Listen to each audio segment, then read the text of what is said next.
옆에 계신 분과 우리 앞뒤로 한번 보면서 인사할게요. 사랑합니다. 축복합니다. 반갑습니다. 좋습니다. 자, 오늘은 여호와의 말씀과 같더라, 이 제목으로 말씀을 전하고자 합니다.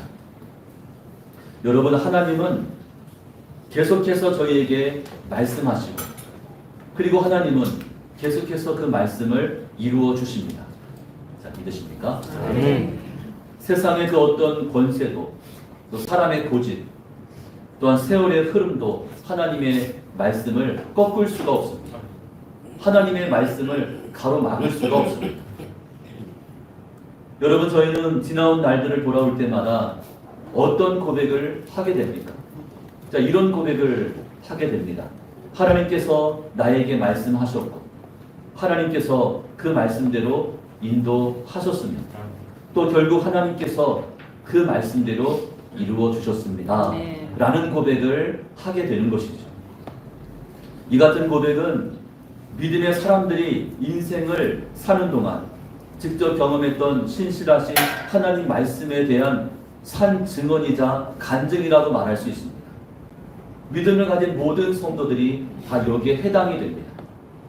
저희는 오늘 본문에서도 동일한 진리를 목격하게 됩니다. 하나님은 모세와 아론을 다시금 바로 앞에 보내십니다. 하나님의 말씀을 바로에게 증언하라고 말씀하십니다. 자, 이들의 3자 되면 모세, 아론, 바로 이 3자 되면은 단순한 정치적인 쇼가 아니라 하나님의 권세와 인간의 교만이 정면 충돌하는 역사적인 순간입니다. 눈앞에는 바로 왕이 서 있고, 또 그 뒤에는 당시 세계에서 가장 강력한 나라 애굽의 권세가 버티고 있습니다. 그러나 그것들보다 훨씬 더 크고 강하신 분, 말씀으로 천지만물을 창조하신 전능하신 하나님께서 어느 편에 계시냐면 모세와 아론 편에 서 계십니다. 여러분, 그러면 다 된 거 아니겠습니까? 하나님이 내 편이 되시면 그 싸움은 볼 것도 없습니다. 하나님이 내 편이 되신 이상 그 싸움의 결과는 승리가 보장되는 줄로 믿습니다. 이제 본격적으로 영적인 힘 겨루기가 시작됩니다. 하나님의 말씀과 바울의 완악함이 부딪힙니다. 하나님의 이적과 애굽의 마술이 서로 맞짱을 뜹니다.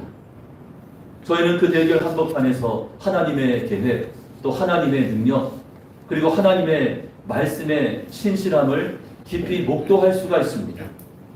오늘 본문을 통해서 그 놀라우신 하나님의 손길을 함께 살펴보도록 하겠습니다. 자, 1절과 2절에 있는 말씀입니다. 9절 말씀 같이 읽습니다. 여호와께서 모세에게 이르시되 볼지어다 내가 너를 바로에게 신같이 되게 하였으니 내가 바로는 내 대언자라 하리니 내가 내게 명령한 바를 너는 내 형 바로에게 말하고 그는 바로에게 말하여 그에게 이스라엘 자손을 그 땅에서 내보내게 할지이다. 아멘. 자, 하나님 모세에게 이렇게 말씀했습니다. 내가 너를 바로에게 신같이 되게 하리라. 바로 앞에 너는 신과 같은 존재가 될 것이다 라고 말씀합니다. 자, 이것이 의미하는 바는 모세에게 무슨 신적인 능력이나 신격이 주어졌다는 그런 뜻이 아닙니다. 이 말씀은 하나님께서 모세를 당신의 공적인 대리자로 세우셨다는 선언입니다. 즉 모세는 하나님의 뜻과 계획을 사람들 앞에 드러내고 나타내는 하나님의 대변자가 된 것입니다. 여러분, 이제 저기 청와대나 아니면 각 정당마다 대변인들이 있습니다. 그래서 어떤 중요한 일이 있으면 이 대통령이 직접 나서는 것이 아니고 또 각 당의 총수들이 나서는 것이 아니라 대변인들이 나와서 브리핑을 합니다. 그러니까 모세가 그 역할을 맡게 되었다는 그런 뜻입니다. 그래서 하나님의 뜻은 먼저 누구에게 계시가 됩니까? 모세에게 먼저 계시가 됩니다.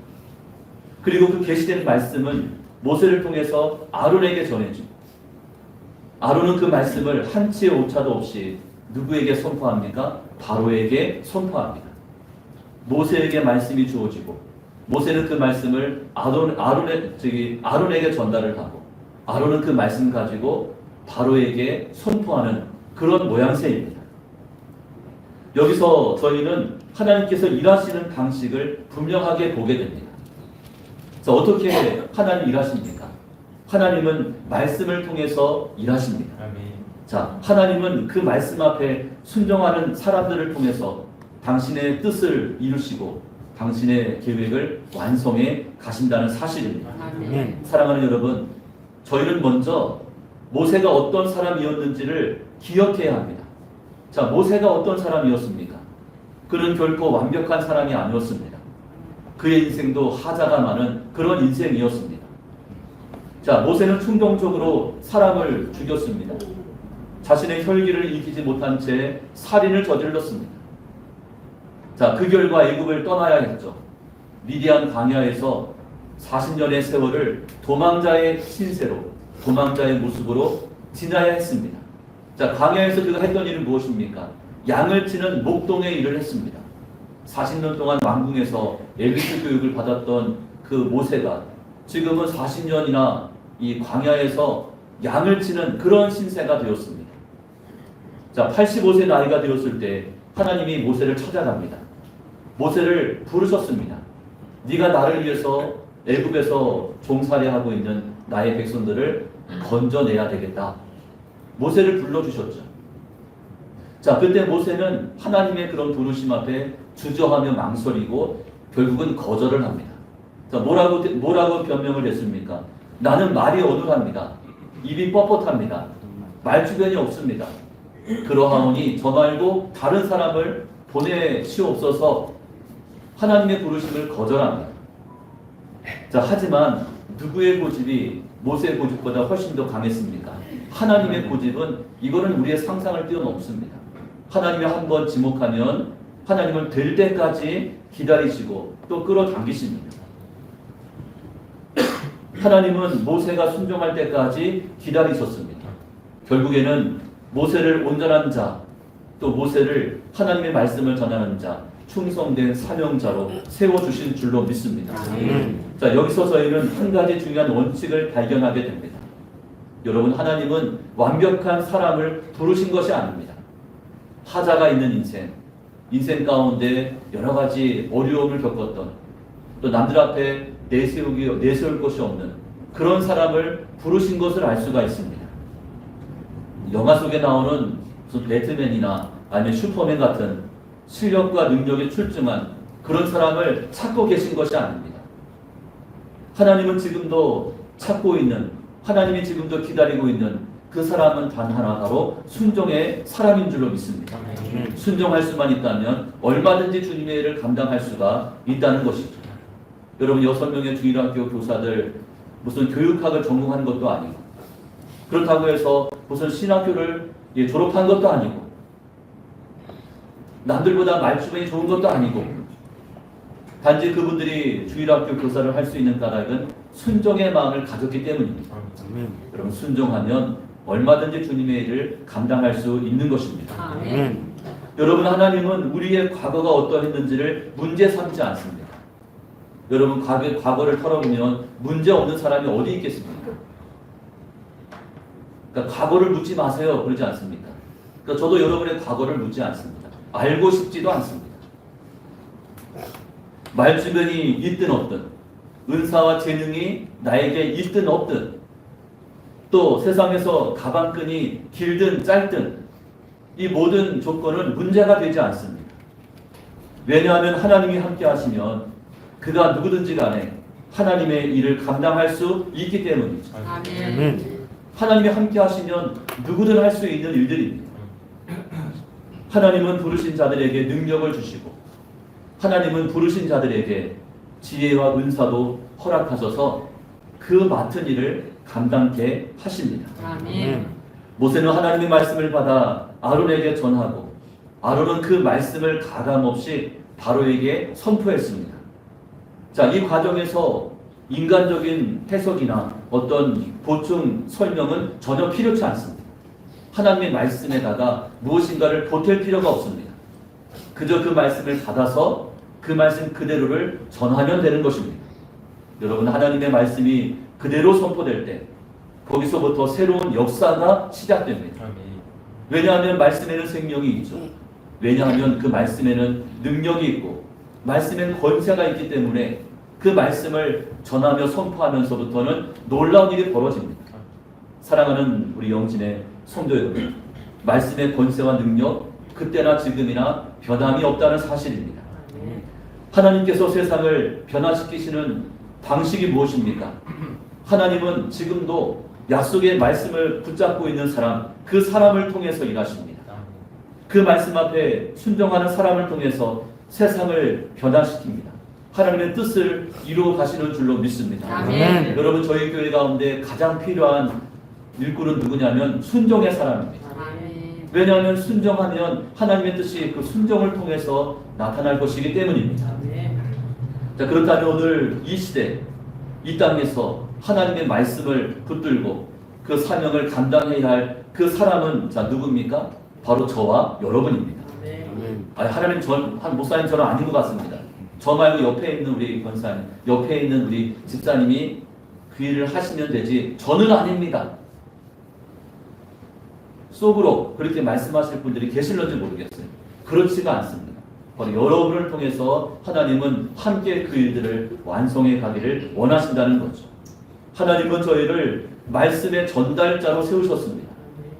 가정에서 또 일터에서 그리고 학교에서도 이 세상 모든 자리에서 하나님의 말씀을 담대하게 저희들은 증거하며 또 선포해야 합니다.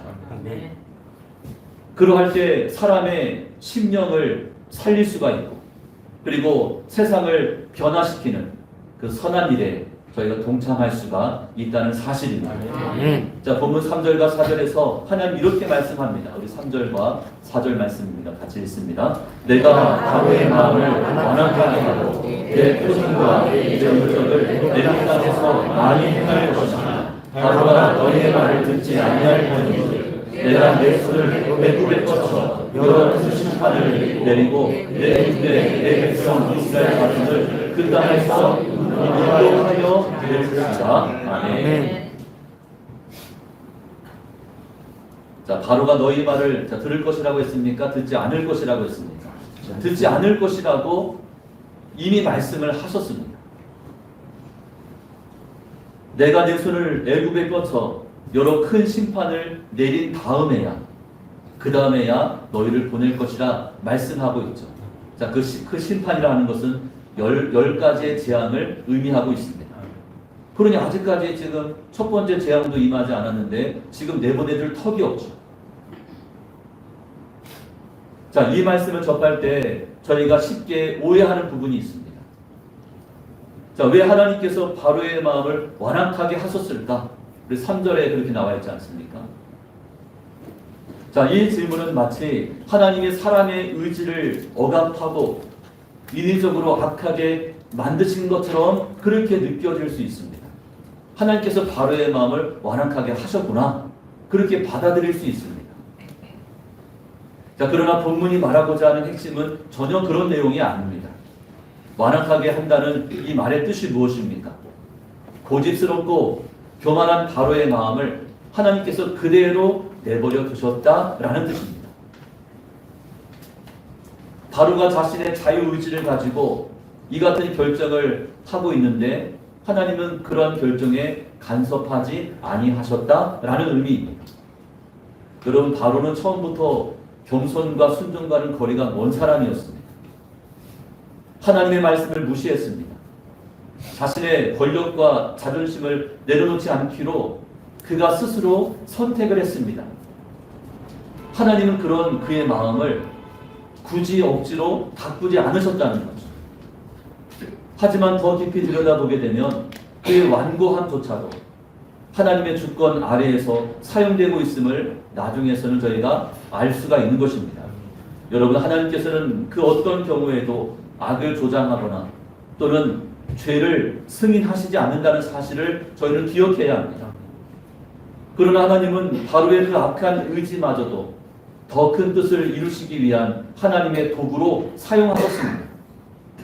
자, 하나님은 바로가 쉽게 마음을 돌리지 않을 것을 이미 아셨다고 말씀을 드렸죠. 자, 그럼에도 모세와 아론을 바로에게 보냈습니다. 자, 이유가 무엇입니까? 모세와 아론을 보내도 어차피 바로의 마음은 완악해져 있었기 때문에 백성들을 보내지 않을 것이 뻔했는데, 그런데도 하나님께서 모세와 아론을 바로에게 보내신 이유가 무엇입니까? 자, 그것은 바로 바로에게 돌아설 수 있는, 회개할 수 있는 기회를 주시기 위해서입니다. 그에게 명백한 경고를 통해서 회개할 수 있는 충분한 시간과 기회를 주기 위해서입니다. 자, 애굽에 몇 가지의 재앙이 임했다고 했습니까? 10가지의 재앙이었죠. 다시 말씀드리면 바로에게는 몇 번의 기회가 있었습니까? 10번의 기회가 있었습니다. 10번의 기회를 통해서 바로가 하나님의 살아계심을 분명히 알 수 있었고, 그러면 자신의 잘못된 선택과 결정을 내려놓고 하나님의 뜻에 순종하여 백성들을 내보냈어야 하는데, 바로는 전혀 그렇게 할 생각이 없었습니다. 하나님의 공의와 하나님의 인내가 함께 나타나는 그런 모습인 것을 알 수가 있는 것이죠. 여러분, 하나님은 바로가 악한 완고한 마음을 가지고 극구 거부하고 반대하는 이 모든 것들을 통해서도 하나님의 선한 역사를 이루어내시는 줄로 압니다. 강력하여 선을 이루시는 하나님의 모습을 확인할 수가 있습니다. 자, 이 같은 원리를 가장 분명하게 보여주는 성경의 인물이 있는데, 그가 바로 요셉입니다. 자, 요셉은 어떻습니까? 꿈꾸는 사람이었습니다. 어렸을 때부터 하나님께서 요셉에게 꿈을 꾸게 하셨습니다. 말씀을 주신 거죠. 비전과 삶의 분명한 목표를 하나님은 요셉에게 보여주었습니다. 자, 하지만 요셉의 형들이 그런 요셉을 미워합니다. 그의 아버지는 요셉만 사랑하고 요셉에게만 좋은 것을 먹이고 입히고, 그래서 그 미워하는 마음을 가지고 동생 요셉을 애굽에 팔아버렸습니다. 자, 보디발 장군 집에서 노예로 지내다가 어떤 일이 벌어집니까? 억울한 누명을 씁니다. 보디발의 처가 요셉을 유혹했는데 요셉이 그걸 거절하게 되자 누명을 씌워서 감옥에 보내게 됩니다. 종살이도 억울한데 감옥살이까지 하게 되었습니다. 자, 요셉의 인생은 어떻습니까? 하나님께서 꿈을 꾸게 하셨고 말씀도 주셨는데, 근데 보니까 이해할 수 없는 고난과 시련의 연속입니다. 그러나 요셉은 어떻게 했습니까? 하나님을 원망하지 않았죠. 그의 형들도 원망하지 않았습니다. 아마도 보디발 장군의 처, 자신에게 누명을 씌워서 감옥에 보냈던 그 보디발 장군의 처에 대해서도 원망의 마음은 없었을 것입니다. 대신에 요셉은 말씀을 끝까지 붙잡고 하나님의 뜻을 기다렸습니다. 그리고 마침내 형들이 자신 앞에 무릎을 꿇었을 때, 그때 요셉이 어떤 고백을 하게 됩니까? 창세기 50장 20절에 나와 있는 고백이죠. 우리 보면서 우리 같이 읽겠습니다. 당신들은 나를 해하로 쓰였으나 하나님은 그것을 선으로 삼아 오늘과 같이 많은 백성의 생명을 구원하게 하셨나이다 라고 고백하고 있습니다. 드디어 나를 애굽에 팔아버렸던 이 형들, 내가 언제 이 기회가 오면 저 형들을 가만두지 않겠다. 칼을 갈았던 요셉이 아니었습니다. 그것이 하나님의 뜻이었고 그것이 하나님의 인도하심이었음을 그는 알고 있었습니다. 그래서 형들에게 이렇게 이야기하는 거예요. 형들, 너무 염려하지 마십시오. 당신들이 나를 이곳에 보낸 것이 아니라 하나님께서 형들의 손을 통해서 나를 먼저 애굽 땅에 보내신 겁니다라고 그렇게 말을 하는 것이죠. 하나님은 사람의 악함, 또 사람들의 억울함, 사람들의 불의함조차도 구원의 도구로 바꿔서 사용하십니다. 아멘. 결국 요셉은 애굽의 총리가 됩니다. 여러분, 애굽의 총리가 되어서 수많은 생명을 살렸습니다. 이스라엘이 오랜 가뭄 끝에 멸족의 위기 앞에 놓였을 때, 자, 그 당시 그 근동 일대에 가뭄이 들면서 7년 동안이나 비가 내리지 않습니다. 굶어 죽는 거예요. 이스라엘 민족도 예외가 아니었습니다. 먹을 것이 없습니다. 자, 그랬을 때 그들을 애굽 땅에 정착할 수 있도록 총리였던 요셉이 바로 왕에게 이 같은 요청을 하게 되는 거죠. 우리 민족을 살려주십시오. 이 애굽에 땅이 많이 있으니 그 땅의 일부를 우리 아버지, 우리 민족에게 내어주십시오. 요청을 합니다. 그때 애굽의 바로 왕은 총리였던 요셉의 청을 거절할 이유가 없는 거죠. 왜냐하면 요셉 때문에 그들은 살았기 때문에. 그래서 총리가 되어서 민족을 살리는 이 같은 놀라우신 역사가 하나님의 섭리 가운데 이루어지게 된 것입니다. 여기서 중요한 사실을 저희는 주목해야 합니다. 여러분, 애굽의 왕을 통칭하여 바로라고 합니다. 그때에도 애굽의 왕이 있었고 모세 시대에도 애굽의 왕이 있습니다. 그 왕을 가리켜 바로라고 불렀습니다. 요셉 시대의 바로는 하나님의 말씀을 들었습니다. 꿈을 꾸면서 그 꿈을 요셉에게 해몽해 달라 했습니다. 요셉은 하나님께 기도하면서 그 꿈의 의미를 깨닫게 되어지고 그리고 바로에게 그 꿈이 이런 뜻임을 알려주었습니다. 자, 그랬을 때 바로 왕이 어떻게 합니까? 그 뜻에 귀를 기울이고 그리고 그 하나님의 뜻 앞에 순종을 하게 되죠. 그 결과 애굽은 7년의 풍년 동안에 곡식을 차곡차곡 창고에다가 모아놓습니다. 그 다음에 이어질 7년의 기근의 때를 준비하는 거죠. 자, 누가 이것을 주도했냐면 요셉이 이 모든 것들을 주관했습니다. 이 모든 과정을 지켜보면서 바로는 그 요셉을 총리 자리에 올려놓습니다. 자, 그러나 모세 시대의 바로는 어떻습니까? 전혀 다른 모습이었습니다. 하나님의 말씀을 무시했습니다. 자신들의 마술과 거짓 능력을 더 의지했습니다. 요셉의 바로는 말씀 앞에 겸손히 무릎을 꿇었지만 모세의 바로는 말씀 앞에 교만으로 맞섭니다. 그리고 불순종합니다. 여러분, 이 두 사람의 태도가 한 나라의 운명을 갈라놓았습니다. 이 사람 말씀 앞에 어떤 자세를 갖는가 또 어떤 반응을 보이는가 하는 것은 매우 중요한 문제가 아닐 수 없습니다. 이제 6월 3일이면 대통령 선거를 앞에 두고 있습니다. 여러분, 한 나라의 대통령 누가 세워지는가에 따라서 한 나라의 운명이 갈라질 수가 있습니다. 여러분, 그동안 보면 동서복음을 막론하고 그래도 세상에서 제일 잘난 사람, 또 제일 능력이 있는 사람, 제일 그래도 괜찮은 사람을 그 리더의 자리에 세우려고 하지 않습니까? 그래서 그 사람의 학벌이 어떤지, 그 사람의 인품이 어떤지 이 모든 것들을 다 조사하지 않습니까? 여러분, 그렇게 사람들이 선별되어서 그 자리에 세워진다 해도 그래도 말도 많고 탈도 많습니다. 다 따져보고 다 점검해보고 살펴보고 세웠는데도 불구하고 문제가 끊이지가 않습니다. 여러분, 저희의 바람은 하나님께서 예비하시고 하나님께서 선별하신 바로 그 리더가 그 자리에 세워지는 것, 이것이 가장 중요한 문제인 줄로 믿습니다. 여러분, 누구를 세워달라 지목해서 기도할 수는 없지만 하나님께서 예비하신 자, 하나님께서 선별하신 자가 그 자리에 세워짐으로 말미암아 지금의 나라와 민족의 여러 가지 어려움의 문제들이 하나둘씩 이제는 해결되어질 수 있기를 원한다고 여러분 함께 기도하면서 그때를 같이 맞이할 수 있기를 간절히 소망합니다. 아멘. 자, 여러분의 모습은 어떻습니까? 하나님의 말씀을 겸손하게 그 말씀을 경청하고 계십니까?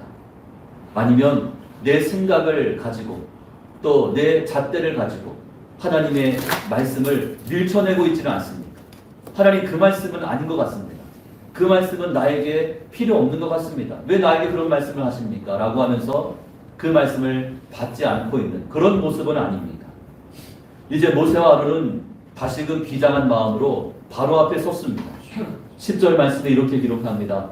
모세와 아론이 바로에게 가서 여호와께서 명령하신 대로 행하여 아론이 바로와 그의 신하 앞에 지팡이를 던지니 뱀이 된지라. 아론이 하나님의 명령대로 지팡이를 던졌더니 그것이 뭐가 되었습니까? 뱀이 되었습니다. 놀라운 기적이 눈앞에서 펼쳐집니다. 자, 그런데 애굽의 요술사들도 뱀이 되는 똑같은 이적을 따라합니다. 기가 막힐 노릇이죠. 지팡이를 던지면 딱 뱀이 되고, 그럼 그것을 바로가 바라보면서 깜짝 놀라면서 하나님의 뜻대로 백성들을 내보내줄 줄 알았는데, 근데 보니까 애굽의 요술사들도 똑같이 지팡이를 던지고 뱀이 되게 했습니다. 여러분, 세상의 공중권세를 잡고 있는 사단 마귀도 능력이 있습니다. 저들도 기적을 행합니다. 그러면서 사람들의 마음을 빼앗아 버립니다. 사람들이 하나님께 마음을 쏟지 못하게 만듭니다. 여러분, 점쟁이들이 얼마나 점을 잘 치는지 귀신같이 맞춘다. 용하다는 그런 이 점쟁이 또 뭐 무당들, 그죠? 인사인해를 이룹니다. 번호표 뽑고 기다려야 됩니다. 하도 용하니까. 근데 그 점괘들이 다 맞는 거예요. 여러분, TV에서는 뭐 사기치는 것들만 보여서 사기꾼들만 있는 줄 알았는데, 능력 있는 그런 무당, 그런 점쟁이들 얼마나 많은지 모릅니다. 사단이가 점괘를 준다 하지 않습니까? 그죠? 내일 요 시간쯤 되면 누가 올 것인데 이런 문제 가지고 올 거다. 그때 이렇게 답을 하라. 점괘를 받는다 하지 않습니까? 그대로 이루어지는 거예요. 줄을 서서 기다립니다. 그거 한번 그 얘기 들어보겠다. 여러분, 사단 마귀도 권세가 있고 능력이 있습니다. 자, 그런데 하나님의 놀라운 일이 벌어지죠. 12절 말씀에 이렇게 기록합니다. 각 사람이 지팡이를 던짐에 뱀이 되었으나 아론의 지팡이가 그들의 지팡이를 어떻게 합니까? 삼켜버렸다고 했습니다. 아론의 뱀이 요술사들의 뱀들을 삼켜버렸습니다. 하나님의 능력은 세상의 흉내를 압도하는 줄로 믿습니다. 세상의 거짓 능력들 한계가 있다는 것이죠. 하나님의 능력은 저들의 능력이 따라올 수가 없다는 사실입니다. 여러분, 당시 애굽은 세계 최강국이었고 사람들은 바로를 신처럼 여겼습니다. 애굽의 왕 바로는 신이다, 그렇게 여겼습니다. 그러나 그 모든 권세도 하나님의 말씀 앞에서는 아무런 힘도 쓸 수가 없습니다.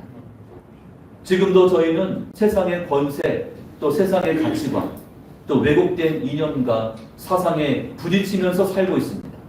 자, 믿음을 가지고 세상을 사는 것 자체가 고난의 연속입니다. 저희가 맞지 않는 게 너무나 많다는 거죠. 근데 세상의 힘은 점점 커져가는 것처럼 보입니다. 세상은 눈에 보이는 힘과 물질로 또 명예와 성공을 믿기로 해서 사람들을 미혹합니다. 그러니까 사람들은 그것 굴레 안에서 저들에게 머리를 조아리는 거죠.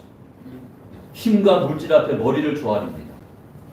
또 세상 명예와 성공 앞에 무릎을 꿇습니다. 성공할 수만 있다면, 그죠? 뭐 믿음 신앙, 이건 둘째, 셋째로 밀려버린다는 거죠. 하지만 하나님의 말씀은 사람의 마음과 생각을 변화시키고 또 세상의 흐름과 역사의 방향까지 바꿔놓을 수 있는 놀라운 힘이 있습니다. 여러분, 세상의 힘을 의지하지 말고 하나님의 힘을 의지할 수 있기를 축복합니다. 그렇기 때문에 저희는 어떤 경우에도 생명의 말씀, 진리의 말씀을 놓쳐서는 안 된다는 사실입니다. 여러분, 하나님의 말씀이 때로는 세상 앞에서 작아 보일 수 있습니다. 말씀을 붙들고 기도했는데 응답이 안 되는 것처럼 보이고, 또 말씀을 가지고 예수 믿지 않는 가족들에게 또 곁에 있는 이웃들에게 복음을 전했는데도 꿈쩍도 하지 않는 것처럼 그렇게 보일 때가 있습니다. 야, 이거 뭐 말씀에 능력이 있는 거 맞는가? 그런 의구심이 생길 때도 있습니다. 그러나 하나님의 말씀은 지금도 살아있고 하나님의 그 말씀은 결코 헛되지 않습니다. 히브리서 4장은 이렇게 선포를 합니다. 12절 말씀에 하나님의 말씀은 살아있고 활력이 있어 좌우의 날선 어떤 검보다도 예리하여 혼과 영과 및 관절과 골수를 찔러 쪼개기까지 하며 또 마음의 생각과 뜻을 판단하신다고 말씀하고 있습니다. 여러분, 그 하나님의 말씀을 온전히 믿음으로 받을 수 있기를 축복합니다. 하나님의 말씀은 우리의 심령을 늘 수술해 주십니다. 우리가 육신적으로 어떤 교통사고를 만나거나 어떤 병에 걸리게 되면 병원 들어가서 수술을 받아야 하지 않습니까?